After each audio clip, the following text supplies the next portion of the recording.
জমিনে কশিদ কালেও কোরআনের বিরুদ্ধে কেউ কথা বলে টিকে থাকতে পারে না। তার শেষ প্রমাণ এই স্বৈর শাসক।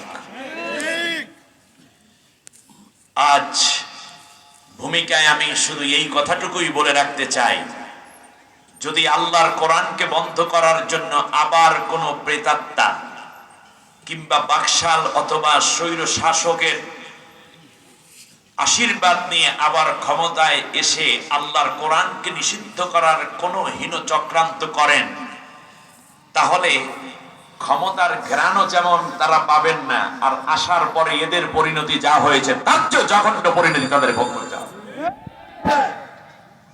আল্লাহ রাব্বুল আলামিন এই জমিনকে রেখেছেন আল্লাহর কোরআনের বরকতে।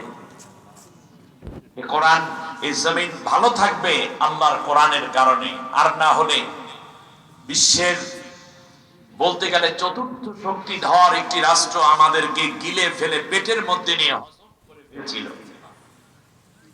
আর সেজন্য এখানে বসিয়েছিল তাদেরই খোরাক দানকারী মীর জাফর কিংবা